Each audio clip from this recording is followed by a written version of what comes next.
Welcome to Pura Local News.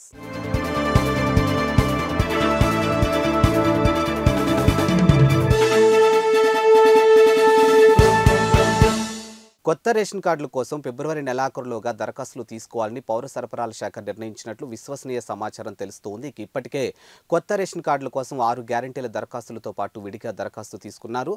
కానీ వాటిని పరిగణలోకి తీసుకోవడం లేదని తెలిసింది. ఇక గతంలో మాదిరిగానే మీ సేవ ద్వారా దరఖాస్తులు తీసుకోవాలని నిర్ణయించినట్టు సమాచారం. ఇప్పటికే నేషనల్ ఇన్ఫర్మేటిక్స్ సెంటర్ ద్వారా ప్రత్యేక సాఫ్ట్వేర్ రూపొందించినట్లు తెలిసింది. ఇక కాంగ్రెస్ పార్టీ ఇచ్చినటువంటి 6 గ్యారెంటీల అమలుకు రేషన్ కార్డును ప్రభుత్వం ప్రామాణికంగా తీసుకున్నది. ఇక రాష్ట్రంలోని చాలా మందికి రేషన్ కార్డు లేకపోవడంతో వారంతా ఆందోళన చెందుతూ ఉన్నారు. ఈ నేపథ్యంలో కొత్తగా రేషన్ కార్డుల కోసం దరఖాస్తులు స్వీకరించాలని ప్రభుత్వం నిర్ణయించినట్లు తెలిపింది. రాష్ట్ర ప్రభుత్వం 90 లక్షల తెల్ల రేషన్ కార్డులు ఉండగా 2.86 కోట్ల మంది లబ్ధిదారులు ఉన్నారు.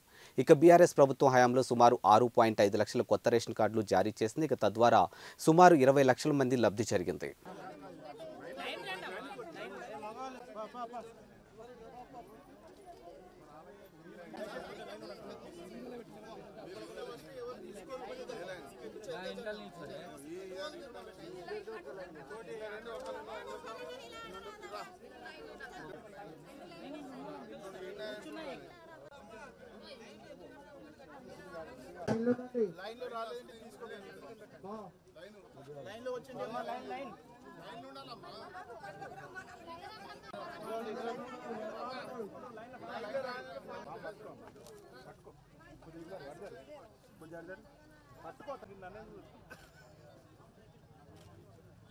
Thanks for watching Pura Local News. Your choice for local voice. Pura Local మీకోసం మా ఛానల్ మీ జిల్లాకు, మీ మండలానికి, మీ గ్రామానికి, మీ ప్రాంతానికి, మీ వీధికి, మీ ఇంటికి, మీ వద్దకి, ఎక్కడికైనా ఎప్పుడైనా మా పూరా లోకల్ ఛానల్ వస్తుంది.